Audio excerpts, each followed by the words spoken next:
competition for the 2026 CrossFit Games is...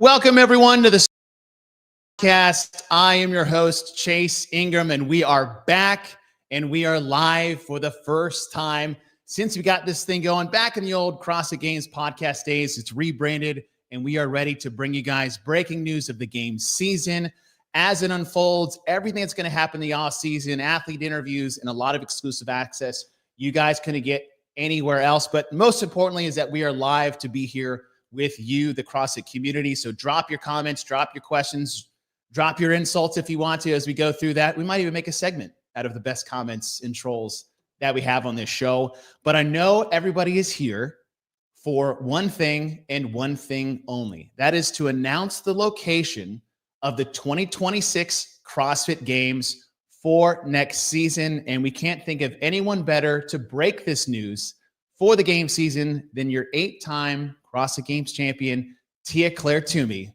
Bring us that next. One seminar. Whether you're a seasoned CrossFitter or new to the journey, this course equips you to take command of your fitness and shape a healthier future.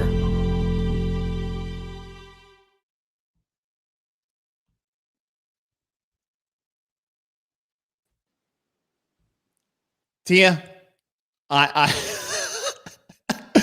first, I should say good morning. Good morning. But to put in perspective of why I'm laughing and you are smiling through your teeth at me is, what time is it exactly in the morning for you? Approximately 3:02. Okay.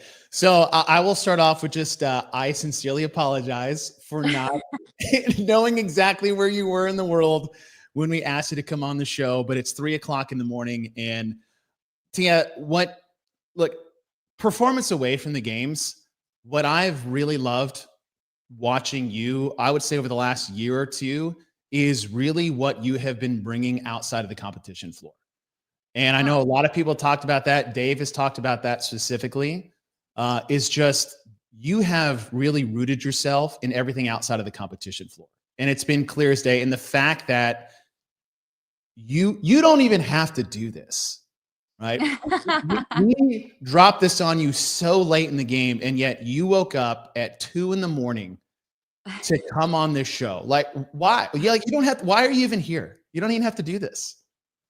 I don't know. I guess I just am absolutely addicted to the sport, and I love the community so much. So why not?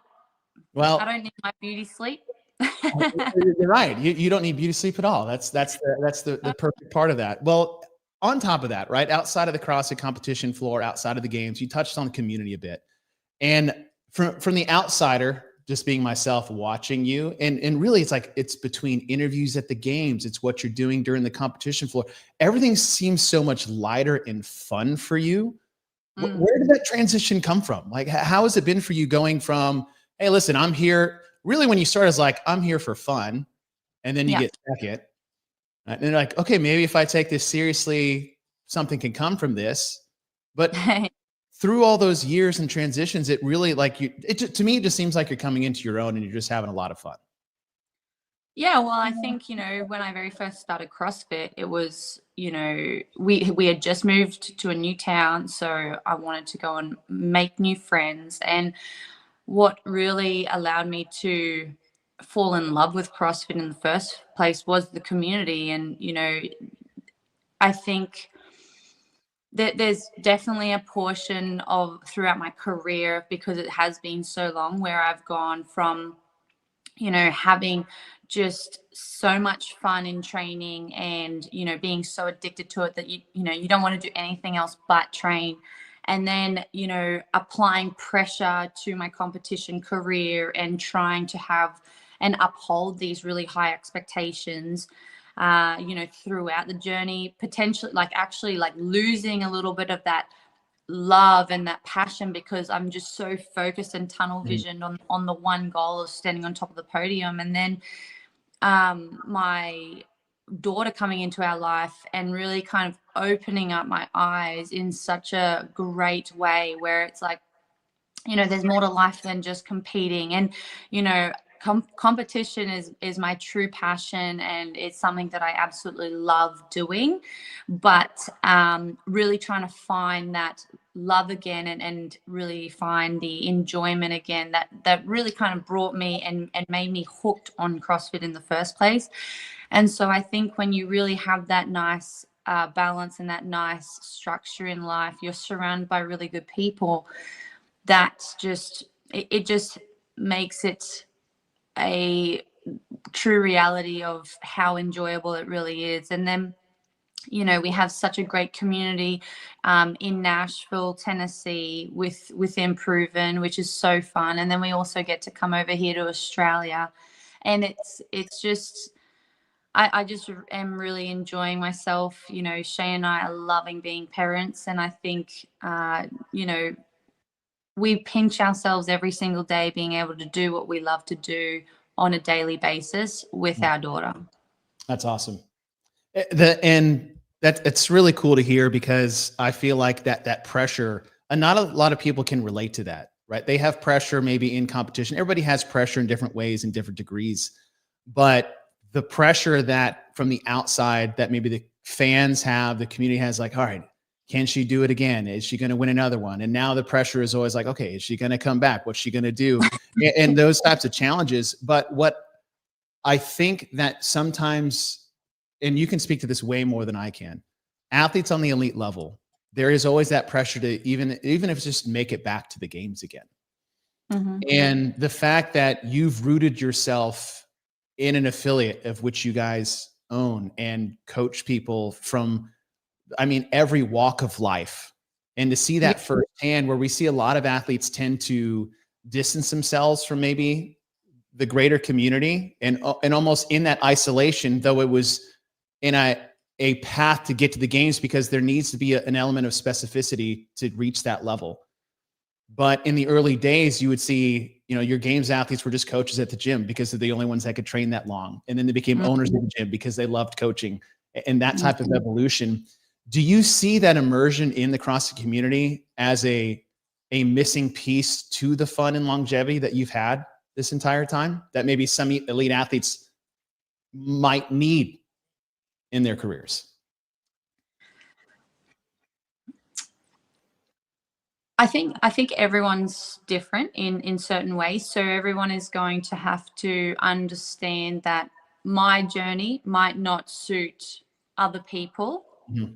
But I do think that when you are on a unique trajectory on trying to be the best in the world, and you're trying to,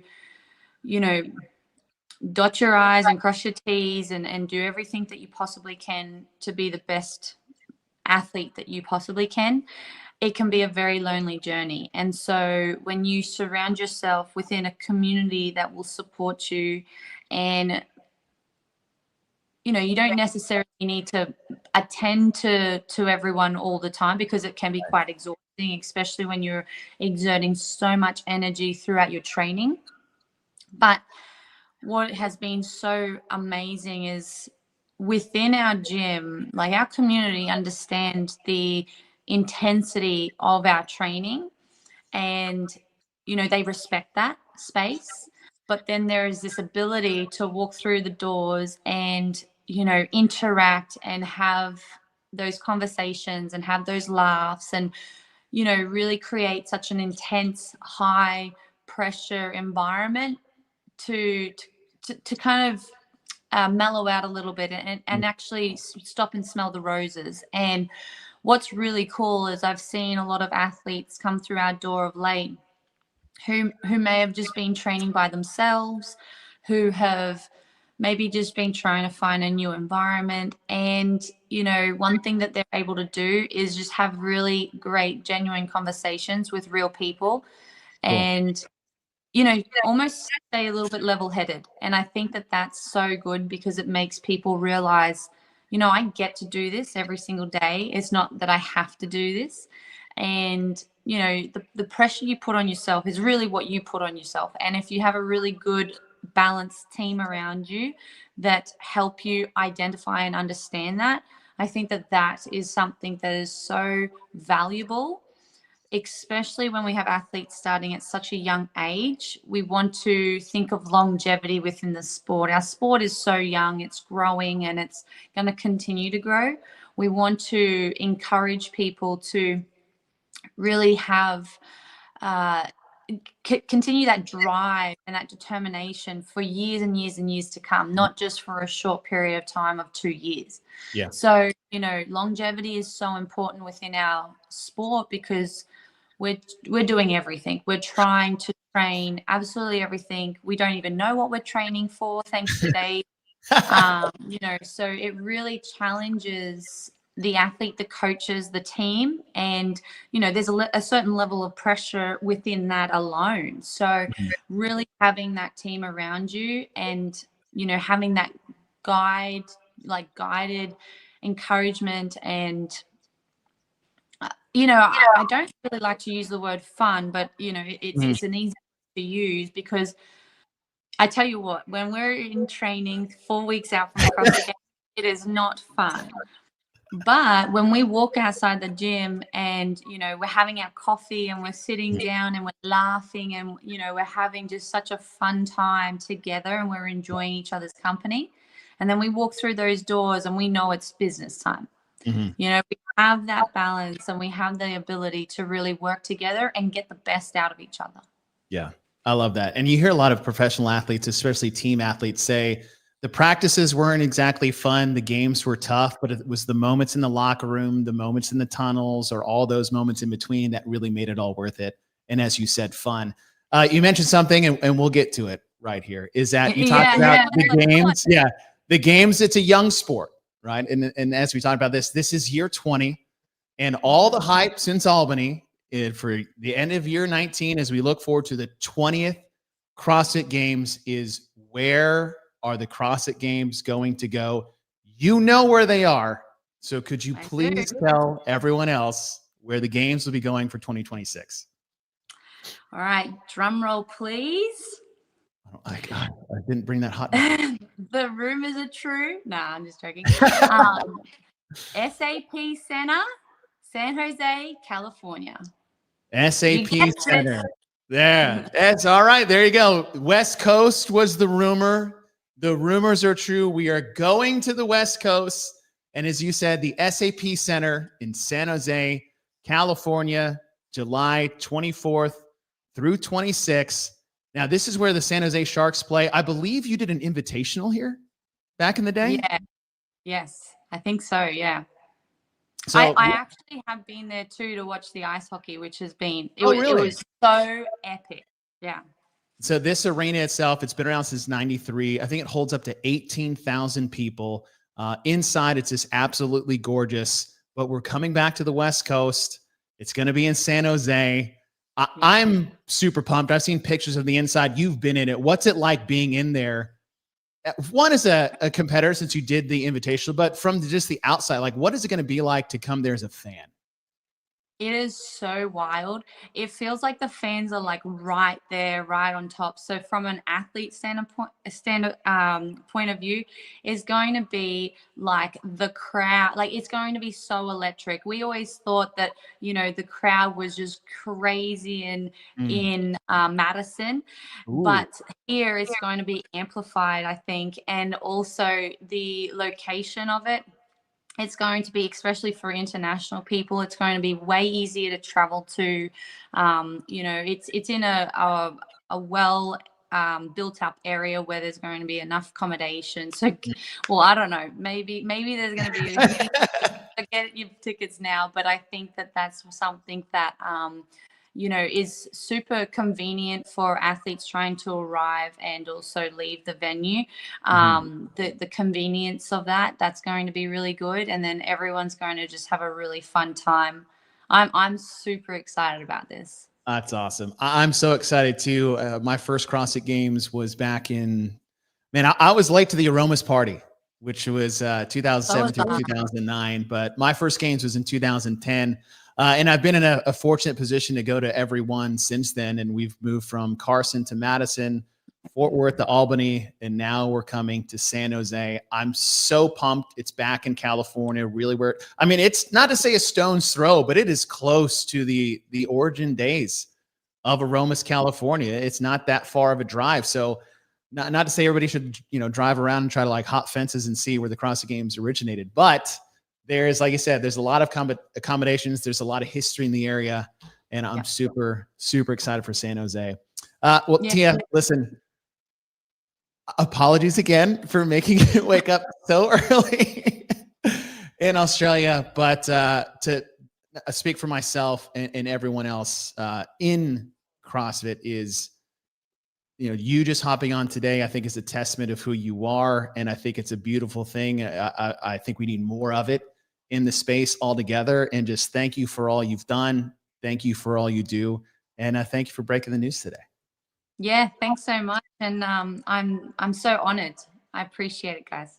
Well, I appreciate you. Well, up next will be Dave Castro talking about the 2026 Games season. 20 years ago, the CrossFit Games were born in California. Fast forward 20 years, we're coming back.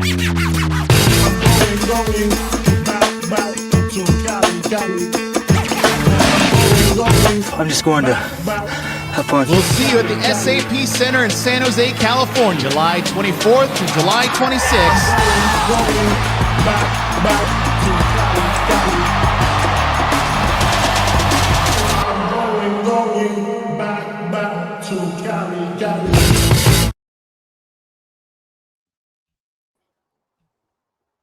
All right, Dave. San Jose. Yeah. Oh man, I'm so excited. We were always curious, like, hey, was that West Coast thing just a curveball from? Was it the mayor that said that? Yeah, someone. I thought that was pretty funny.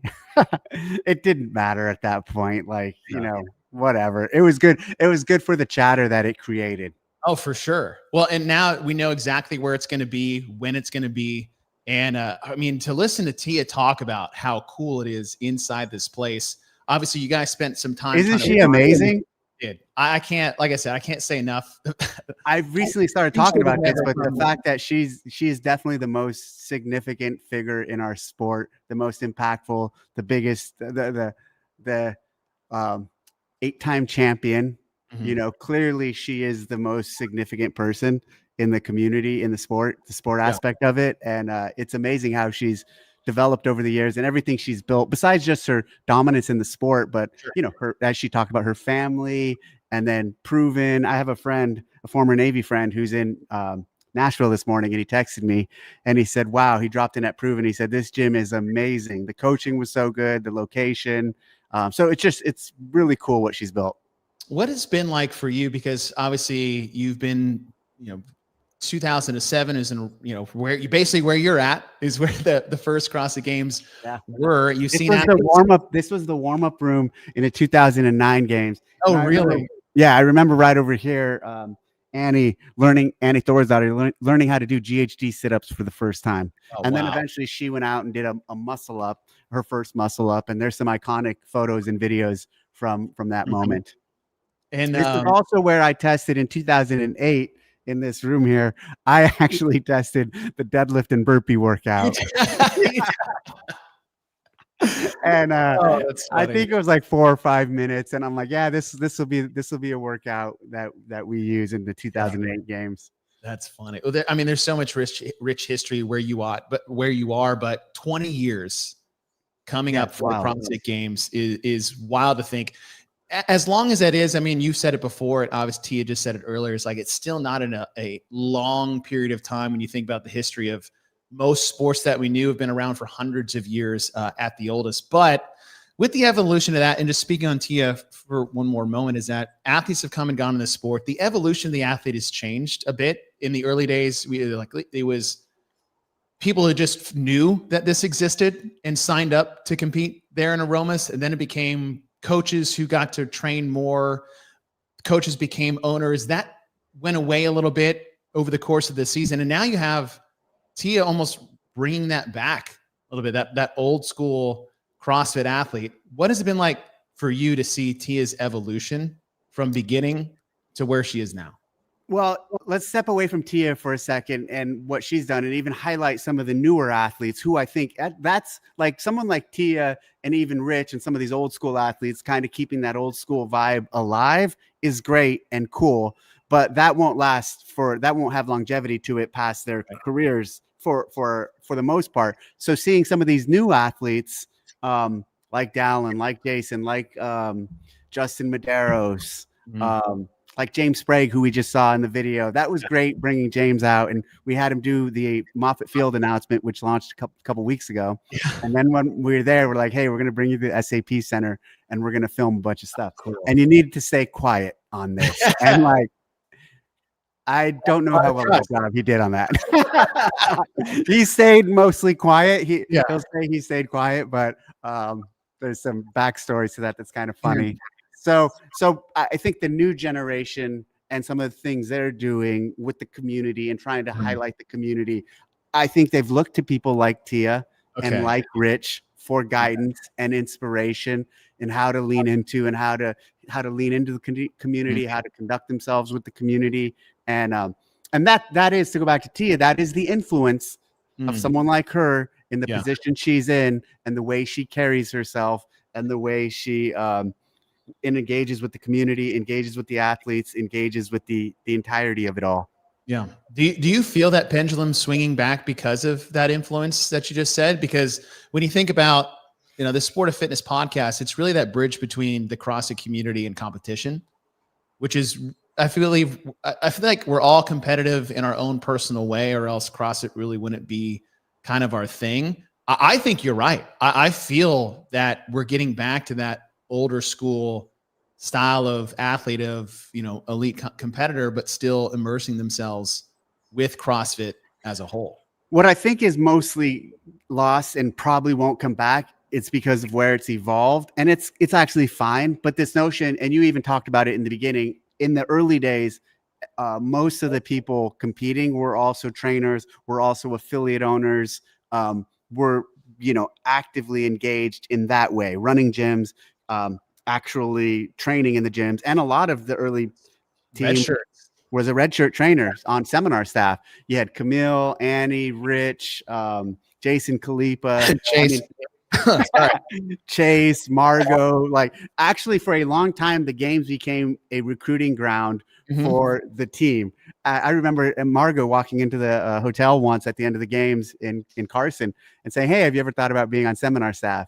And she's like, "No." I'm like, "Email me and we'll get you on. We'll have you try out to come on." That is exactly what you said to me. That's what I'm saying. The whole feeder system was a recruiting tool. Yeah. Having you guys on, especially those that were training on the team, is also a benefit for the participants, obviously. And so it was a very natural, clean relationship. So that aspect, I think, is what these guys are. All the names I just mentioned before, I don't think or expect any of them to be on seminar staff because of how much they have to train, because of what they're doing. It's like a full-time thing. I think a lot of them are expanding their knowledge, going to level 1s, going to level 2s, and being in affiliates and working with affiliates. Some of them are training, not a lot, but I think that's totally okay, because it's just the evolution of where it is now, and it's fine. Well, but in that, though, I think it's incredibly important. But in that, I think it's incredibly important for them, again, to lean into the community, to lean into the affiliates, go to affiliates, drop into affiliates, train at affiliates, work with coaches, etc., from affiliates. And because the community, none of this exists without the foundation, without the affiliates, without the community members. The games wouldn't be here. No, absolutely. And it's the base, right? And that base is really, and that base comes back on the competitive side when we talk about the open. But to just touch on the move to the SAP Center real quick, is like, what inspired you guys to come back? We talked earlier is that the invitation was there prior to, and really you guys could have gone anywhere after Albany. And what was the reason and decision to come to San Jose? So years ago, basically knew and planned, hey, for the 20th year of the games, they're coming back to California. Where they're coming back is up for debate at the time, but it was something that, like, hey, there's no doubt. We started in California 20 years ago. We're going to hit 20th year in California. It just made sense. We looked at a lot of venues. we looked at Carson. We looked at San Francisco. That venue is really nice. At the Chase Center that most people were thinking. Okay. Yeah. That place was really nice. And of course, we were looking at the SAP Center, which is also really nice. And the SAP Center made sense for a lot of reasons. I think Carson would have been great. I think Carson's beautiful. I think Carson also, it's a different era now. And I do think, some of the demands on the athletes, some of the demands on the fans. I mean, you remember being there out in the sun, the LA heat all day long. Those were some brutal days for organizers, for fans, for volunteers, for everyone. So San Jose, where we've done events before, looked appealing and made a lot of sense for a variety of reasons. And there's a ton of things around San Jose, like the whole notion of you can fly into San Francisco International Airport. San Jose is an international airport, and if you flew into San Jose, it's like a minute away. The venue's like right there. And the city, the downtown with all the hotels is just a couple minutes away from that. But let's say you flew into San Francisco. It's only 35 minutes away from San Francisco, from SFO. And then you have all the infrastructure. You have all the hotels. You have the Bay Area. You can also bolt on other things if you want, like go to Napa.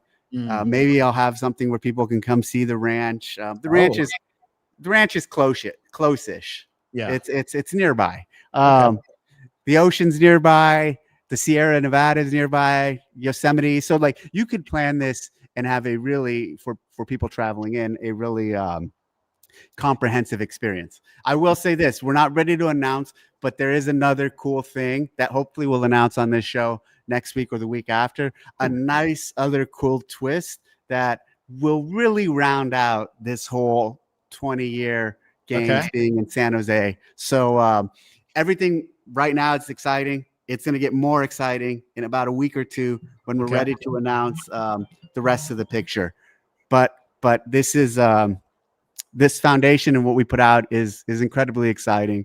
I'm really fired up by it. I think the venue's great, the city's great, the local area is amazing. The whole, I'm obviously from here, so I love it here. But I think it's a nice return to California for the 20th year. I think that's awesome. So I can't wait for the twist. And yes, please save it. Breaking news for this podcast. I wanted to touch on the new season just a little bit because. And you're doing great, by the way, Chase. You're doing great with this. So I enjoyed watching you and Tia. This is so much fun for me. This is, I'm very happy to be here, especially to bring this more to the forefront. And it's been in the works for quite some time. But what has been in the works is that you guys have been breaking news for the new season earlier than you ever have in the 20-year history of the cross. It seemed like Unknown and Unknowable also pertained to the schedule of what the new season was going to be versus the workouts that we're going to see at the CrossFit Games. Why bring all this so early this year, different than years past? I mean, I think it's incredibly clear in terms of the decisions were made much earlier. And one of the biggest criticisms one of the most consistent and biggest criticisms we receive from fans, from athletes, from the community is, why do we always announce stuff late? Why are we always announcing things so late? So like, okay, we heard the criticism. We get it. And it's not ideal. So we decided, hey, these things are in place. The work is done. A lot of the work for a lot of the things that we're announcing was put in several months ago.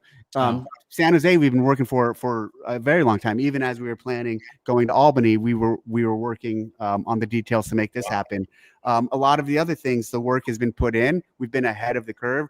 So since we were able to get the work done and able to have the foundation laid with everyone on our team, with everyone across the company, and the criticism that is constant.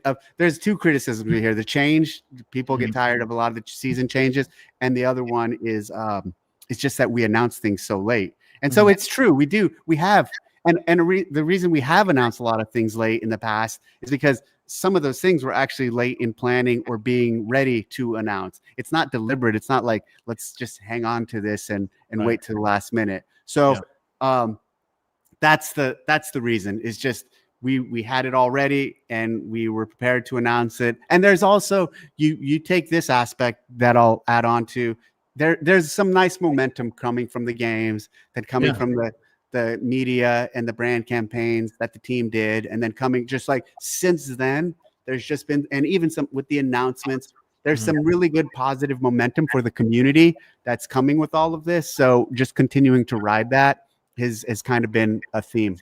It's been, just from an outside perspective, like it's been fantastic. This, like he said, since the games, what went down at the games to me was one of my favorite games to be at ever. Right? I've been at 17 of them. What the season was like going in, what it was like going out, were almost black and white. It was fantastic. What we've done since then is another one. But the changes that you guys made were, I would say, versus what 2024 to 2025, massive changes. Here it seems like more, but every single one of them I've seen, at least from the like public view, has been positive. Where you guys are bringing the open, bringing quarterfinals back, moving online semifinals to the end of the season, bringing in more semifinals, bringing teams back into live competition, masters back into live, like all of those changes were huge, and they have all been positively received for the majority. Well, and here's the other thing with all of those changes. All of those changes, people say we don't listen or we just make decisions in a silo. A majority of those things were things we heard from the community and things they wanted to see and things they liked and feedback that we received. And here's the other piece too. What I think of this season, it's like the best expression of the past 3 or 4 years. I think the past 3 or 4 years, we experimented, we changed, we pivoted. And now this year is, quarterfinals from 2 years ago. Same model from last year. So there's like just this best expression. And like you said, semifinals, the in-affiliate semifinal at the end. And so I think it's a really, and I said this last year, and it's cool seeing it play out though. This notion of, hey, what we were doing with the individuals and the way they could qualify would eventually expand to teams and individuals. I'm sorry, teams and age groups. We weren't just ready then at that point. And now what you're seeing this year is, yes, like you mentioned, there are some in-person qualifying opportunities for teams and for age groupers. And as this season builds off of itself, we have this nice foundation to build. In 2 or 3 years, there can be more in-person age group qualifiers based on the demand of the community and the market, based on what the reality of where the system is. And that will only dictate it. It won't be forced. And that's what I'm trying to say here is like, we're not going to force. We need 15 age group qualifiers because the ecosystem might not be ready for that. But with this system we've created, it can expand and it can build organically, to use an overplayed term. For you, right now that we have nearly all the season structure in place in October, open dates, open location, games dates, game location, you guys are working on what the semifinal live events will be. Different than years past, like I said, is like, it's not that you withheld news, is that you were still trying to plan these things almost at the 0 hour just to get something out the door. It seems like to me, most of that path has been set. For you personally, going into this new season, is that more enjoyable, that you can just kind of do more of the overview stuff versus just like building the track as the train's coming through? Yeah, it's definitely nice that a lot of this stuff is out there. A lot of this stuff. I mean, even when you look at open announcements, I mean, traditionally it's like January, February when we're figuring out the locations and you're like announcing it the week up. You're like, hey guys, guess and what? maybe January, February is a bit extreme. It's been, but yeah, it's nice having a lot of that stuff, the foundation laid for it, because it does allow us to focus on everything else coming up. But it doesn't. There's still a ton to do and still a ton to work on. It just feels like it depressurizes all of that. So it is a nice place to be. Nice. Well, I'm super excited. Obviously, the move back to California, I think, is huge. Selfishly, I'm pumped that it's coming back to the West Coast, especially in that area. I'm really excited about what you guys have done for the Open coming up. You said you guys are going to Europe. Us, Chase, us. You're part of the team. You're part of us. Yes. What we've done. You work for CrossFit. You're part of our team. I can finally wear CrossFit branded shirts on podcasts again. So I'm really excited about that. Keep going. I am excited of where we are going. The fact that look, there's a huge European push and community there that deserves more recognition, more opportunities, and more competitions. People want the games to come there. I know we said it's like, look, in the future, that would be a cool thing to have there, but you're kicking the open off in Europe. Now in the week 2, we're working with, our armed forces and an open announcement. And then in week 3, I would have never in 20 years thought you guys would collaborate an open announcement for off-season competition. And yet with 26.3 in Wadapalooza, you guys are doing that. It's funny because one of the athletes, I won't say who, but one of the athletes in the meeting we had with the athletes at Wadapalooza said, are you guys ever going to consider working with more people? And at the time, we had already just announced that we were doing this with Wadapalooza. We're clearly working with Wadapalooza there. We announced that we were pairing up with, that announcement came, I guess so, it came that night. But we announced that we were doing the Wadapalooza partnership. And interestingly, Heather from the team said, hey, Dave, a good way to answer that question is the fact that pretty much all of our semifinals were existing and thriving events that we partnered with. And so this notion of working with people is, or being open to working with people, like, yeah, I don't see that as a problem or something we haven't been willing to do. So when they suggested this, Heather actually said, hey, what do you think? I'm like, yeah, let's do it. Let's talk to them, work out the details, see if we can pull it off. And yeah, and it's a different time in the evolution of this sport, the last several years. And would we have done that a decade ago? Would I have said, let's do that? Probably not, but that's fine. There's evolution. There's evolution in terms of me as an individual. There's evolution in the company. There's evolution in all aspects. So it's cool. I'm excited about it. I think it's going to be chaotic. I think it's going to be a big challenge. But I think it's going to be worth it. And I think it's going to be a great show, a great event, a great 26.3. I am very excited about that whole thing. Chaos included. I mean, sometimes a bit of chaos is kind of how we roll to begin with. And the other one is bringing quarterfinals back. I didn't know how important quarterfinals were to the community until it went away. Yeah. It was just another stage to me. I enjoyed it. But hey, man, so let me say this, like, I've done a lot right and I've done a few things wrong. That was definitely, I was one of the ones who drove, hey, let's move quarterfinals. Let's remove quarterfinals and let's bring in the Community Cup. And I think that'll work as a replacement. That was a big flop. That didn't work in terms of replacing the Community Cup. And that one was like, I missed on that. And like, hey, bad decision. Yep. Got that one. I own that. And you know what though? Like, and so from that, we saw how much it meant to people and how much it mattered. And so like one of the things we prioritized was talking to our product and tech team after the games this year and saying, hey, it would be really cool if we could bring this back. And so we went back and forth on what that would look like, how we could do it. And that again is like another thing from seeing what the community appreciated, what the community wanted. And so we were able to work out a way to bring it back. And I'm excited about it. Yeah, I'm very excited about that. Like I said, I always enjoyed it. It was always a fun, I just like competing in general. But when it went away, I was like, oh, that's too bad. But when it came back, I was more excited than I was disappointed last year. Well, the thing is, so like the programming for that is going to be very different than call it the in-affiliate semifinal was last year, because the in-affiliate semifinal, we could really ramp up the programming. And now even from the Community Cup, I think the Community Cup's been great. And I think it'll be great this year, but even from the Community Cup, you get a lot of learnings because we programmed for each level, each category of grouping of level: pro, advanced, intermediate, novice, rookie. I have to write them down on the board right there so I can remember. So that's like the only thing written in front of me is pro, advanced, intermediate, novice, rookie. And so we had to program for each of those. And I was actually surprised. I was arguing with Boz at one point, like one of the workouts, because I'm an intermediate. I was intermediate, I think. I was like, hey, this group can do muscle ups. And he's like, no, actually. And so we pulled all the numbers and I'm like, oh, wow. So my point being, quarterfinals, don't think quarterfinals will be programmed like in affiliate semifinals will last year, because there's 25% of the people who can advance. So we have to take that into consideration.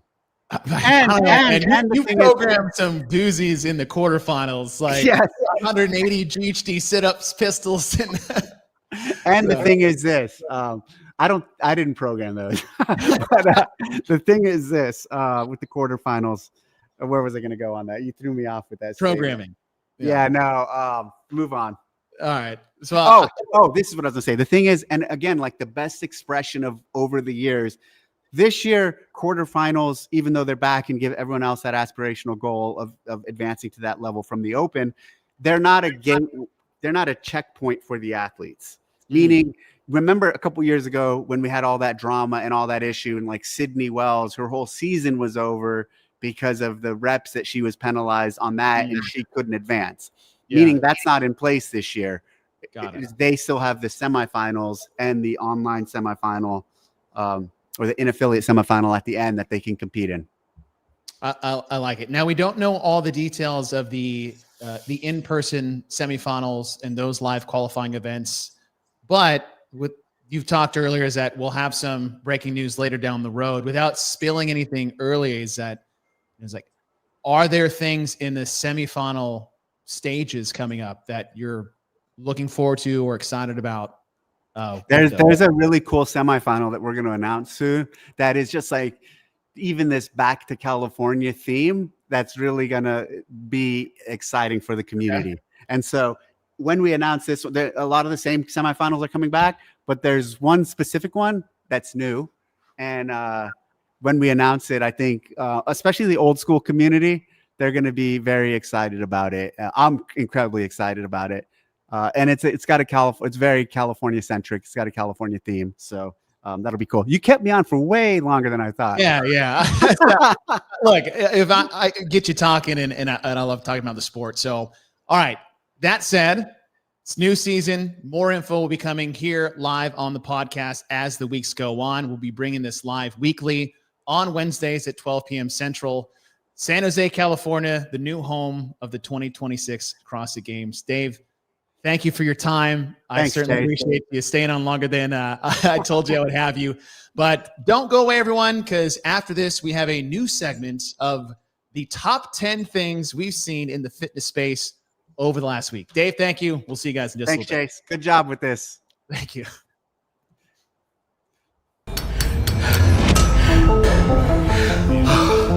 It all starts with a choice. You don't feel strong. You don't feel ready. Good. Nice. You showed up. Easy. Right. That's the only starting point. This isn't about perfection. Here we go. It's about the fight. Come on, go. Failure? It's not a detour. It's the road that progress demands. We don't ask, are you able? We ask, are you willing? Willing to walk through the door, to turn fears into fuel, to keep showing up again and again. The true test has never been ability. It's willingness.